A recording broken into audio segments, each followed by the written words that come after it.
someone we want to talk about is someone that used to manage Dele Alli. Yeah, if you don't mind. I knew it would come up at some stage. I'm afraid so. I'm afraid so. I'm sick to death, right, of, like, he gets criticised for so many... Yeah, OK, his performance has been horrendous and we can judge him, and no one knows him. I know it's part of what these responsibilities of these shows are, to have an outside sort of comment on the situation, and fundamentally you're thinking even he'll agree. I think I texted him or spoke to him just after when the disaster in Turkey, just make sure it was nowhere near where he was living. But other than that, I've not spoken to him for a period of time now. But yeah, his performance hasn't been great, but equally I think that he's becoming the way the Premier League is nowadays. You are there to be shut down consistently with a young English player.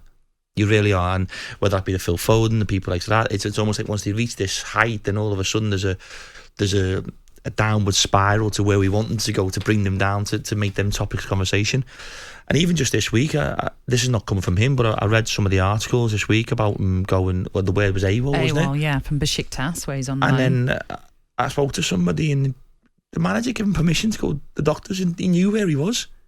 Yeah, it's very misleading, the information that's come out, because like you say, yes, AWOL was what was the terminology, because supposedly people from Besiktas couldn't get hold of him, but now some are suggesting actually they did know where he was, so it's very confusing. No, they did 100%. They knew where he was. Okay, but it's easy when someone's in a bad place to keep throwing mud at somebody, surely.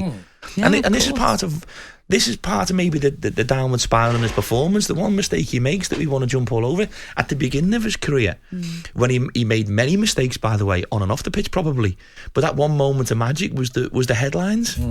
And then remember the Crystal Palace goal, and multiple goals. Remember the Palace against Chelsea when he scored 2 at White Hart Lane when they beat them. And you start watching the game and you're thinking he did a lot of things wrong in them games, but the moments of magic overshadowed that a little bit.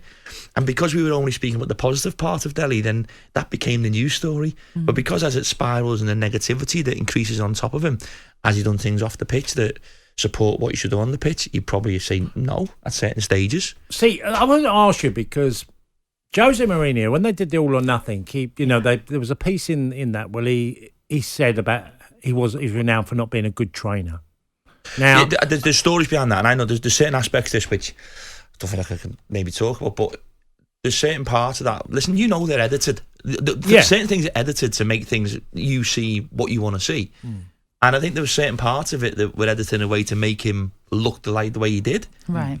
And you're there speaking about, was he ever a good trainer? Joey did, mate. He loved footy. Yeah, so he wanted to train with the ball more than do the running side of it. He just wanted to play football. I was having an argument with Sam Allardyce today because he dropped him for his first his only England game, and he said he wasn't happy one bit. He said he sulked and he did this and he did that. He said, but then he put him on a sub and he changed the game and he was the best player on the pitch. I said, Gaffer, I swear to you, if you did another game next to the game that you were playing, he would have played in that game. And there would have been a smile back on his face. That's the Dele I knew. Okay, Carl, so as the actual crux of the matter, do you think Dele Alli has been an unhappy footballer for quite a number of seasons that has lowered his performances because he's been affected, like you say, because some players just want to be out there and enjoy, embrace. I mean, he was such a talented lad. No one can really understand where it went wrong. Well, I think if you look at it, went wrong so sudden, didn't it? I think if you looked at what, for me, and again, this is not something he said to me. This is me. Listen, I do know him very, very well, but this is not him speaking to me. But I remember watching, of course, they were playing Liverpool, and for me, it was a bittersweet seeing him playing a Champions League final. But then Liverpool winning it was obviously a little bit more important to me than that, and he knows that. And then seeing him come off, and I think he kicked or threw a water bottle. Yeah. And the stories afterwards, it was at the manager.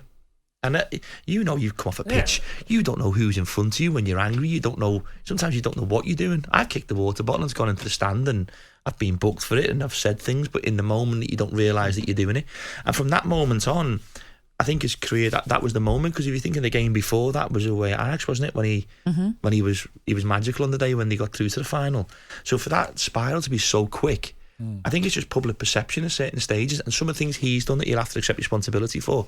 But is he still only 26? Yeah, he's 27 next month. Yeah, April. Yeah. So there's still a lot of football left. I guarantee you, in the summer, if he will be playing five-a-side somewhere with his mates. Yeah, you'll see the things on social media. He'll be out, he'll be doing things abroad and doing all these things. He'll be playing with his mates somewhere on a park, playing five-a-side football. But for whatever reason, and you've highlighted maybe there was a moment and it spiralled his career. Now, it didn't end well at Spurs. His move to Everton certainly didn't work out.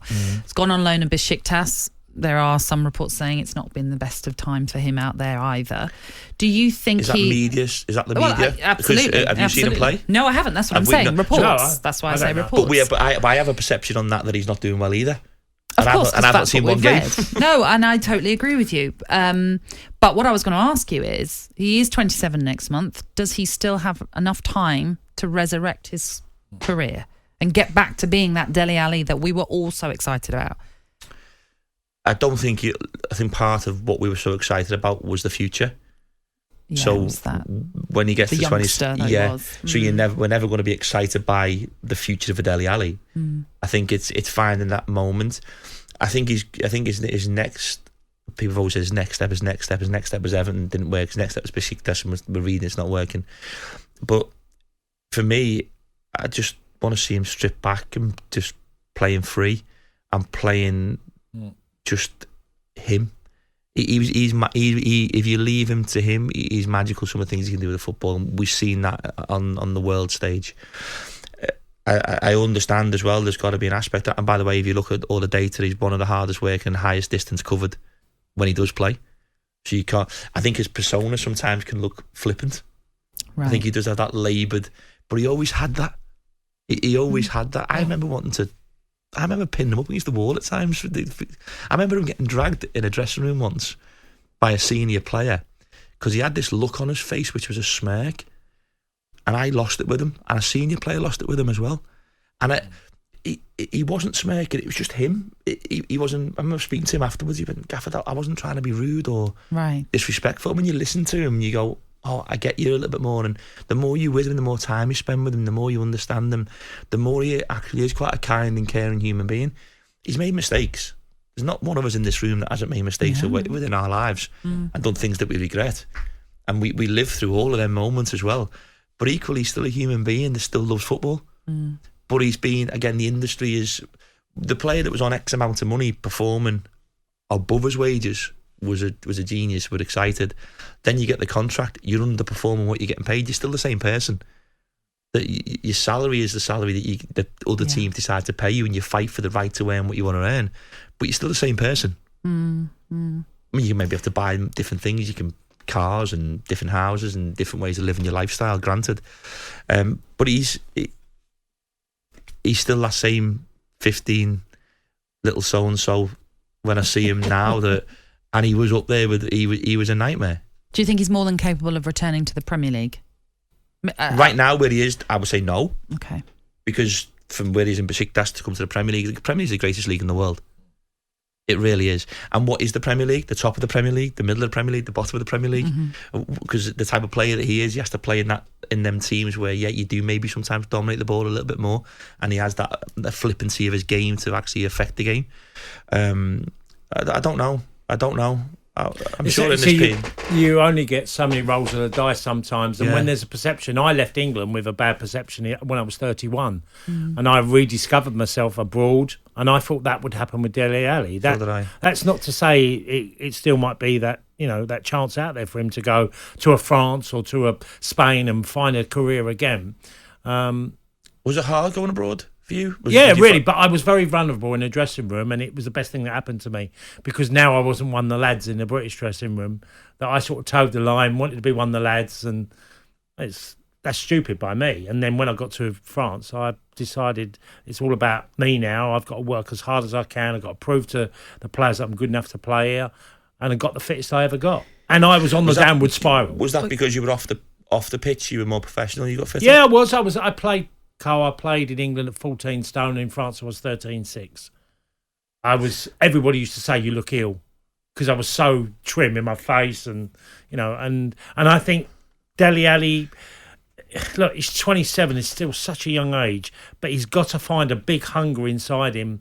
And I'm not saying he hasn't got that, I'm saying, but find it even more than he ever needed it, because that's where he's going to have to win people over again. Because that's what you do when you're a young lad. You come in, you try and win a manager over, prove a point. You know, they really think you could give him your chance. He's got to go through that at a much later stage of his career.